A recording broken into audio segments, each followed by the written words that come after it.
தமிழ் உறவுகள் அனைவரும் நம்பிக்கை குரல் சேனலுக்கு அன்புடன் வரவேற்கிறோம். தொடர்ந்து நம்ம சேனலில் வேலைவாய்ப்பு பற்றி தான் பார்த்துட்ருக்கோம். ஸோ இன்றைக்கி என்ன பார்க்க போகிறோம் அப்படின்னா, அரசுலேருந்து வந்திருக்கக்கூடிய ஒரு வங்கி வேலைவாய்ப்பை பற்றி தான் பார்க்க போகிறோம். ஸோ இதை பற்றின ஃபுல் டீட்டெயில்ஸில் வாங்க வீடியோக்குள்ளே போய் பார்க்கலாம்.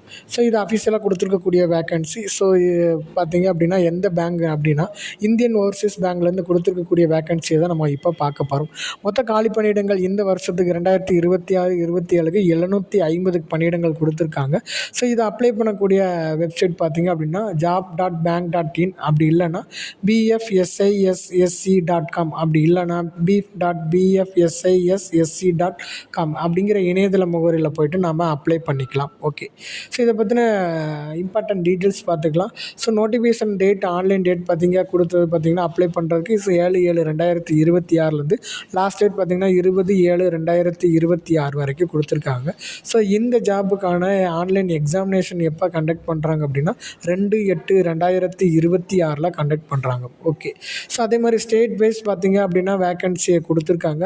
ஸோ ஒவ்வொரு ஸ்டேட்டிலும் எவ்வளோ வேக்கன்சி அப்படிங்கிறத மென்ஷன் பண்ணியிருக்காங்க. நமக்கு தமிழ்நாடை பொறுத்த வரைக்கும் தமிழ்நாட்டில் எவ்வளோ வேக்கன்சி இருக்குது அப்படின்னா 200 வேக்கன்சி நமக்கு கொடுத்துருக்காங்க. ஓகே, ஸோ இந்த ஜாபுக்கான எஜுகேஷனல் குவாலிஃபிகேஷன் என்ன, எசென்சியல் டீட்டெயில் என்ன அப்படிங்கிறத பார்க்கலாம். ஸோ ஃபஸ்ட்டு பார்த்திங்க அப்படின்னா நேஷ்னாலிட்டி இந்தியாவாக இருக்கணும்னு சொல்லியிருக்காங்க. ஸோ அதுக்கப்புறம் ஏஜ் ரிலாக்ஸேஷனை பொறுத்த வரைக்கும் டேட் மென்ஷன் பண்ணியிருக்காங்க. அதாவது 1/7/2026 31/7/2026 ஆகிய 2 டேட் நமக்கு கொடுத்துருக்காங்க. ஸோ இதுக்குள்ளே எப்படி இருக்கணும் அப்படின்னா மினிமம் 20 இயர்ஸ் கம்ப்ளீட் ஆகிருக்கணும். மேக்ஸிமம் பார்த்திங்கன்னா 28 வயசு வரைக்கும் இருக்கணும்னு சொல்லியிருக்காங்க. அதாவது 1/7/1998 பிறந்தவங்களும் அதுக்கப்புறம் பிறந்தவங்களும் அப்ளை பண்ணிக்கலாம். அதே மாதிரி 1/7/2026 முன்னதாக பிறந்திருக்கணும். ஸோ இவங்க இந்த ஜாபுக்கு நம்ம அப்ளை பண்ணிக்கலாம். ஸோ அது மட்டும் இல்லை, மேக்ஸிமம் ஏஜ் ரிலாக்ஸேஷன் கொடுத்துருக்காங்க. எஸ்சி எஸ்டி ஓபிசிக்கு பார்த்திங்க அப்படின்னா கவர்மெண்ட்டோட கைட்லைன்ஸை பொறுத்து ஏஜ் ரிலாக்ஸேஷனும் கொடுக்குற மாதிரி சொல்லியிருக்காங்க. ரெண்டாவது பார்த்திங்க அப்படின்னா இதுக்கான எசென்சியல் எஜுகேஷ்னல் குவாலிஃபிகேஷன் பார்த்திங்க அப்படின்னா ஏதாவது ஒரு டிகிரி முடிச்சிருந்தாலே போது ஏதாவது ரெகக்னைஸ்டு யூனிவர்சிட்டியில் ஒரு டிகிரி முடிச்சிருக்கணும். அல்லது அது ஸ்டேட்டில் இருக்கலாம் அல்லது சென்ட்ரலில் முடிச்சிருக்கலாம். அதே மாதிரி ரிசல்ட்டு பார்த்திங்க அப்படின்னா 31/7/2026 முன்னதாக ரிசல்ட் வந்திருக்கணும். ஆல்ரெடி ரிசல்ட் சர்டிஃபிகேட் வச்சுருக்கவங்க தான் இந்த ஜாபுக்கு நம்ம அப்ளை பண்ண முடியும். அடுத்தது பார்த்திங்க அப்படின்னா candidate register under national apprentice training ஸ்கீமில் தான் அப்ளை பண்ணுறாங்க. ஸோ இதுக்கான டேட் 1/3/2022 அண்ட் 26. ஸோ ஆகிற டேட்டுக்குள்ளே கேண்டிடேட் மஸ்ட் ப்ரொடியூஸ். ஸோ அவங்க பாஸ் பண்ணி வச்சுருந்தாலும் அவங்க அந்த மார்க் ஸ்டேட்மெண்ட்டை ப்ரொடியூஸ் பண்ணிக்கலாம்னு ஒரு சான்ஸ் கொடுத்துருக்காங்க. ஸோ அடுத்து ஏஜ் ரிலாக்ஸேஷனோட அப்பர் லிமிட் பார்த்திங்க அப்படின்னா எஸ்சி எஸ்டியாக இருந்துச்சுன்னா 5 இயர்ஸும், அதர் பேக்வர்ட் கிளாஸாக இருந்துச்சுன்னா 3 இயர்ஸும், அதே மாதிரி டிசேபிள்டு பர்சனாக இருந்தால் 10 இயர்ஸ் வரைக்கும் நமக்கு கொடுத்துருக்காங்க. ஸோ இது ஏஜ் ரிலாக்ஸேஷன். இது நமக்கு யாருக்கெல்லாம் எலிஜிபிள் இருக்கோ அவங்க இதுக்கு அப்ளை பண்ணிக்கலாம். அடுத்தது பார்த்திங்க அப்படின்னா நம்ம முக்கியமான டீட்டெயில்ஸை தான் நம்ம பார்த்துட்ருக்கோம். ஸோ இதில் விசிபிள் இம்பென்ஸ், அதாவது கண் எப்படி இருக்கணும் அப்படிங்கிறத கொடுத்துருக்காங்க. டோட்டல் சைட் விசுவல் ஆக்சுவலி அதோட லெஸ் தென் 3/60 அல்லது 10/200 அப்படிங்கிற இதுக்குள்ளே இருக்கணும். ஸோ லோ விஷன் இருக்கக்கூடாதுன்னு சொல்லியிருக்காங்க.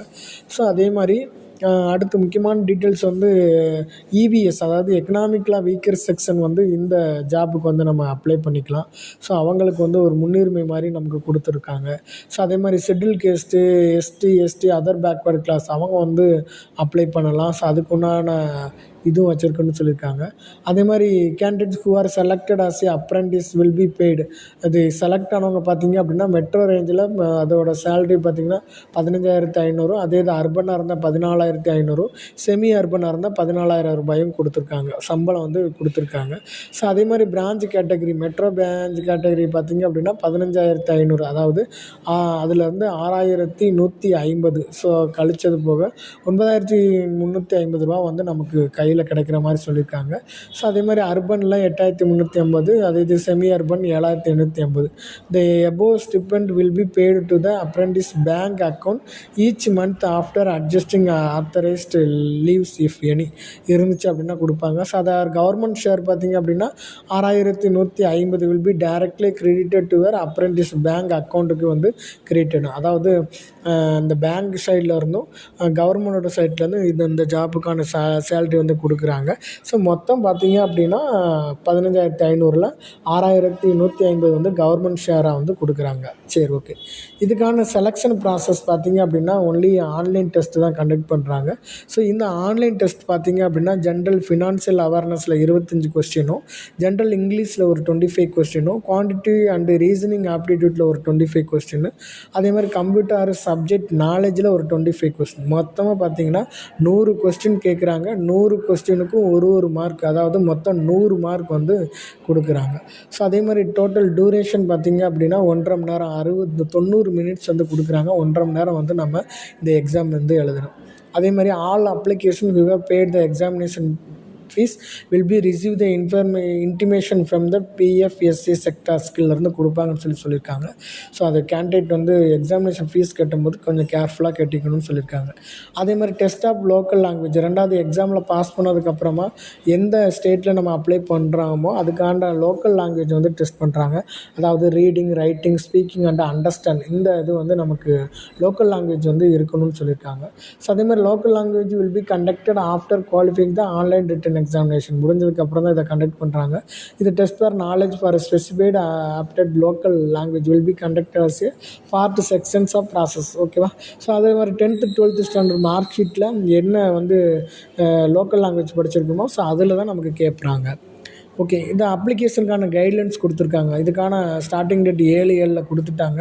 லாஸ்ட் டேட் பார்த்திங்க அப்படின்னா 20/7/2026 இணையதள முகவரியான pfsissc.com அப்படிங்கிற இணையதளத்தில் போய்ட்டு நம்ம அப்ளை பண்ணிக்கலாம். ஸோ அப்ளை பண்ணுறதுக்கு முன்னாடி நம்ம என்னெல்லாம் தெரிஞ்சுக்கணும்னு சொல்லியிருக்காங்க. ஸோ இதுக்கான இணையதள முகவரியில் போயிட்டோம் அப்படின்னா ஸோ அதில் engaged for the apprentice under apprentice act 1961 அப்படிங்கிறத கிளிக் பண்ணோன்னா அது கீழே 2000 ஃபினான்ஷியல் இயர் 2026-27 750 வேக்கன்சி அப்படிங்கிறத நம்ம வந்து கிளிக் பண்ணணும். ஸோ கிளிக் பண்ணிவிட்டு அதுக்கான போர்ட்டலில் போகிறோம். போர்ட்டல் பார்த்திங்கன்னா NATS போர்ட்டல், அதே மாதிரி NAPS போர்ட்டல் அப்படின்னு 2 போர்ட்டல் இருக்குது. இதில் நீங்கள் எதனாலும் நம்ம சூஸ் பண்ணிவிட்டு லாகின் பண்ணிக்கலாம். ஸோ லாகின் பண்ணதுக்கு அப்புறமா பார்த்திங்கன்னா ப்ரொவைட் தர் NATS அல்லது NAPS என்ரோல்மெண்ட் நம்பரை வந்து ஃபில் பண்ணி வந்துட்டு நம்ம லாகின் பண்ணிக்கணும். ஸோ அதே மாதிரி procedure and any condition for அப்ளைன்னு கொடுத்துருக்காங்க. ஸோ அதையும் நம்ம சரியான அந்த இணையதள முகவரியில் வந்து நம்ம பார்த்துக்கணும். ஸோ 2வது பார்த்திங்க அப்படின்னா எக்ஸாமினேஷன் ஃபீஸ், இதுக்கான எக்ஸாமினேஷன் ஃபீஸ் பார்த்திங்கன்னா SC STயாக இருந்தால் 200 ரூபீஸும் ப்ளஸ் ஜிஎஸ்டியோடு சேர்த்து 236 பே பண்ணணும். OBCயாக இருந்துச்சு அப்படின்னா 600 ப்ளஸ் ஜிஎஸ்டி ஒரு 18% அதாவது 708 பே பண்ணணும். அதே மாதிரி ஜென்ரல் OBC EVSல மேல் கேண்டிடேட்டாக இருந்தால் 800 வந்து பேமெண்ட் கட்டணும்னு சொல்லியிருக்காங்க. ஜிஎஸ்டியோடு சேர்த்து 944. Application once made will not be allowed to withdrawn. அதை ஒரு தடவை அப்ளை பண்ணிட்டோம் அப்படின்னா அதை வித்ட்ரா பண்ண முடியாது. ஒன்ஸ் பேட் பண்ணிட்டோம் அப்படின்னா ரீஃபண்ட் வந்து கொடுக்க மாட்டாங்கிற சொல்லியிருக்காங்க. ஸோ கேர்ஃபுல்லாக வந்து இதை வந்து தெரிஞ்சுக்கோங்க. ஸோ அதே மாதிரி என்னென்ன டாக்குமெண்ட்லாம் இதுக்கு ப்ரொடியூஸ் பண்ணணும்னு பார்த்திங்க அப்படின்னா original together with self attest photocopy. So இதெல்லாம் நம்ம கொடுக்கணும். ஸோ அது என்னங்கிறத கொடுத்துருக்காங்க. Valid communication for personal interaction reporting, அதே மாதிரி டேட்டா சப்மிட் ஒரு fill the online application form, date of பர்த்துக்கு ப்ரூஃப், ஐடென்டிஃபிக்கான ஒரு ப்ரூஃப் கொடுக்கணும், கன்சல்டேஷன் மார்க் ஸ்டேட்மெண்ட் கொடுக்கணும், கேஸ்ட்டு கம்யூனிட்டி சர்டிஃபிகேட் நம்ம வந்து கொடுக்கணும். ஸோ இதெல்லாம் வேலிடாக இருக்கணுங்கிறதையும் மென்ஷன் பண்ணியிருக்காங்க. அதே மாதிரி document verification and personal interaction வந்து கொடுத்துருக்காங்க. ஸோ அதையும் நம்ம கேர்ஃபுல்லாக பார்த்துக்கோங்க. ஸோ அது வந்து as per decide bank physical same will be advised. So அந்த மாதிரி இமெயிலில் வந்து வச்சுருந்தாலும் சரி அல்லது ஃபிசிக்கல் டாக்குமெண்ட்டாக கூட நம்ம சப்மிட் பண்ணிக்கலாம்னு சொல்லியிருக்காங்க. ஜென்ரல் எலிஜிபிலிட்டி பார்த்திங்கன்னா மெடிக்கல் ஃபிட்னஸ் கண்டக்ட் பண்ணுறாங்க. Character and caste verification selected கேண்டிடேட்ஸும் அதுவும் ஃபாலோ பண்ணுறாங்க. ஸோ அதே மாதிரி என்கேஜ்மெண்ட் அப்ரெண்டிஸ், ஸோ என்னெல்லாம் செலக்ட் ஆன அப்ரெண்டிஸுக்கோட ப்ரொசீஜர் என்னங்கிறதையும் கொடுத்துருக்காங்க. லாஸ்ட்டாக பார்த்திங்க அப்படின்னா termination of the apprentice contract. So இது வந்து என்ன பண்ணால் டெர்மினேட் பண்ணுங்கிறதையும் மென்ஷன் பண்ணியிருக்காங்க. அதையும் கொஞ்சம் கேர்ஃபுல்லாக ரீட் பண்ணிக்குவாங்க.